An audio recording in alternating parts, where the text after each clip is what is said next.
في الحلقة دي بقى هنعرف سوا إزاي نقدر نستغل الماسكينج اللي إحنا اتكلمنا فيه الحلقة اللي فاتت واستخدمناه في إن إحنا ندمج مشاهد ببعض، في إن إحنا نعمل بيه transitions شكلها احترافية وشكلها حلو جدًا بصريًا وبسهولة جدًا عن طريق بس إن إحنا بنستخدم الماسكات.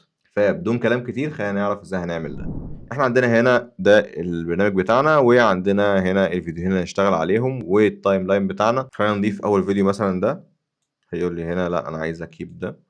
تمام. هاكبّر شوية الscale وأبتدي أرفعها شوية. أنا عايز إن أنا المشهد ده كده من أول ما العربية بتبتدي تتحرك لقدّام كده مثلًا،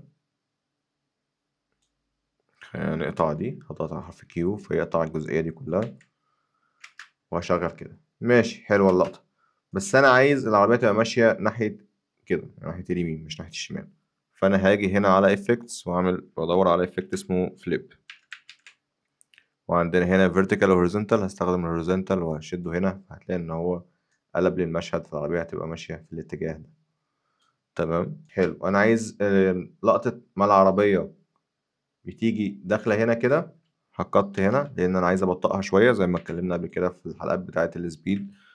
هاجي هنا control R وأبتدي أعمل لها، أخليها مثلًا على ممكن 70 60%. تمام، لأ بدأت تبقى بتقطّع، فخلينا نعمل control Z. هو دي أصلًا كام فريم؟ 30 فريم أساسًا. ماشي، ممكن آخري 80% مثلًا. خلينا نيجي هنا ويخليها مثلًا على 80.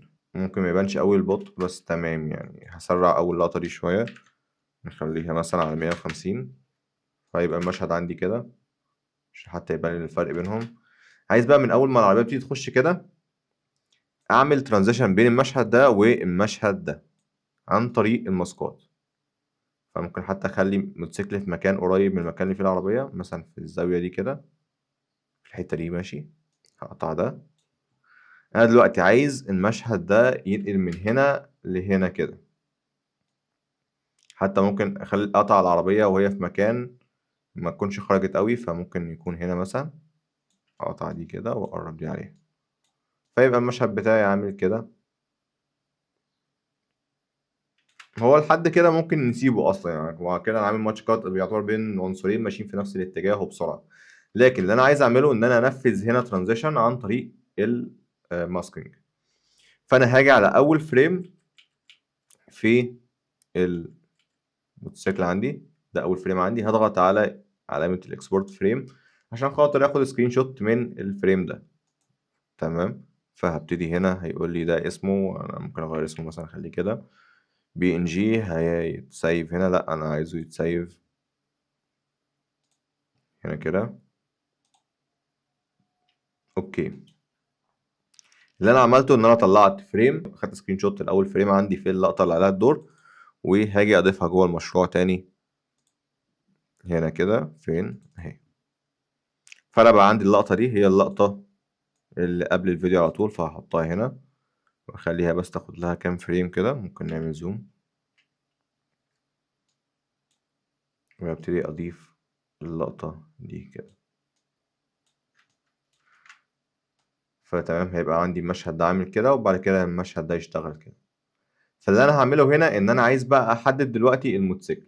أنا عايز دلوقتي أعمل ماسك على الموتوسيكل وأرجع أستخدمه في الترانزيشن بتاعي. في هنا 1000 طريقة. أنت لو تعرف أي طريقة عايز تعملها إن أنت تريموف الباك جراوند وتخلي الموتوسيكل بس في المشهد، لأن دي دلوقتي بقت صورة، فسهل إنك تعمل كده ببريمير، إنك تقعد بقى تحدد بالبين تول. الأسهل إنك تروح تعملها بأي موقع AI. الأسهل أكتر إنك ممكن تعملها بالفوتوشوب، تاخد الصورة دي تعمل لها هنا edit in Adobe Photoshop وتخش تحدد الموتوسيكل وبعد تعمل سيف وبعد كده ترجع هنا تكمل شغل عادي. بس خلينا نشوف دلوقتي لو أنا عايز أعتمد على الماسكات بتاعة بريمير. فهبتدي أجي هنا وأحدد الموتوسيكل بتاعي بقى، بس ده هيحتاج منك وقت وروقان كده إنك تقعد تعملها. فخلينا نشوف مثلا هنحدد إزاي حاجة زي العجلة دي كده. أنا عندي العجلة طبعا فيها كيرف بتاعت الموتوسيكل، فأنا هبتدي إن أنا أحط أول نقطة وأجي على تاني نقطة وأشد كده مع ضغط كنترول من الكيبورد بحيث إن يعمل لي الكيرف ده. أجي هنا مثلا وأقوم شادد. تمام، أضغط ألت ويشد كده. ألعب في الكيرفات دي بحيث إن أنا أظبط الكاوتش بتاع الموتوسيكل. أجي بعد كده هنا واجي بعد كده وافضل ماشي. طبعا لو عكيت حاجة دي، لو الدنيا عكت مني كده بضغط كنترول زد، ممكن اضغط بعيد وابتدي اقرب شوية. طبعا هو الموضوع هياخد شوية وقت لو انت هتعتمد على بريمير في الموضوع ده، وانا منصحكش بيه. الا طبعا لو هتستخدم بقى نسخة 25 او 26. النسخ دي بيبقى فيها زي ما قلنا الماسكينج بتاع الاي اي. بيبتدي ان انا بس احدد الموتوسيكل، بقف عليه كده بالماوس وهو بيحدد لي الموتوسيكل عادي كأنه عنصر في الفوتوشوب كده في الادوات بتاعة التحديد. فخلينا اكمل كده الاخر بس بشكل كروكي، مش لازم يبقى شكله مظبوط قوي. وهبتدي ان انا احط اخر نقطة زي اول نقطة كده. فده كده بقى عندي شكل الموتوسيكل اللي موجود حاليا. اللي انا بقى هعمل بيه ايه دلوقتي؟ انا ممكن اظبط بس حاجة كمان في الماسك. انزله تحت سنة، تمام كده شوية، وهقلل الاكسبانشن بتاعه خفيف كده، تمام يعني. لا مقبول، ماشي. خلينا بس نفهم هنعمل ايه وبعد كده نبقى نظبطه بعدين. فالمشهد بتاعي المفروض ان هو لحد دلوقتي هيبقى عامل كده، بس مش ده اللي انا عايزه. فانا ممكن اعمل بقى حركة اصيع. هاجي هنا زي ما عملنا زمان لو تفتكروا في الكي فريمز، ان احنا عندنا البوزيشن. هبتدي ان أنا احط نقطة واحط كمان نقطة بعدها بكام ثانية هنا كده، والنقطة اللي بعد كام ثانية دي لازم تكون هي النقطة الأساسية اللي الموتوسيكل موجود فيها في الفريم الطبيعي، عشان من هنا هيبتدي يندمج على الفيديو ده. فاللي هلعب فيه هو النقطة الأولى، وابتدي إن أنا أحركه إن هو يخش من الاتجاه ده، بحيث إن أنا كده أما تشوفه دلوقتي لما المشهد يشتغل هيبقى عامل كده. طبعا في حاجة زي كده لو أنا عامل الماسك بتاعي بشكل أنضف شوية من كده، زي ما قلنا بأي طريقة من الطرق يعني، هيبقى شكله أحسن. وهو أصلا حاليا بالشكل الحالي برضو ماشي حاله يعني.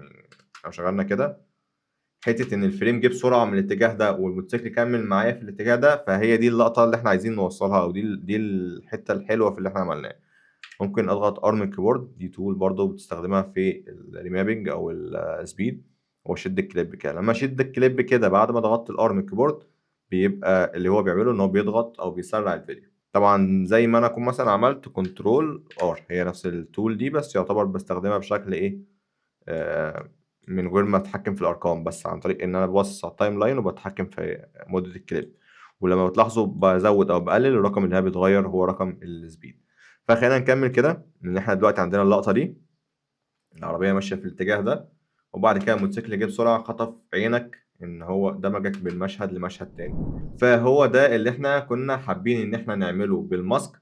طبعا نفس اللي انا عملته ده ممكن تبتدي تعمله على فيديوهات كتير جدا. ممكن تبتدي تعمله مثلا على كام لقطة كتير ورا بعض، تبتدي تدمج منهم كل لقطة من اللقطات التانية.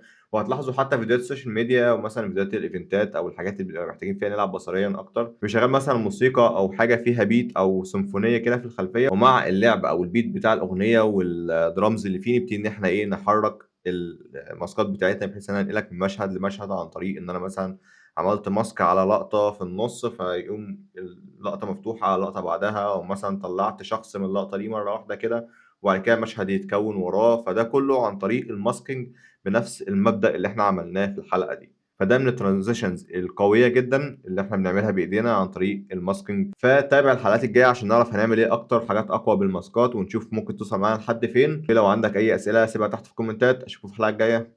السلام عليكم.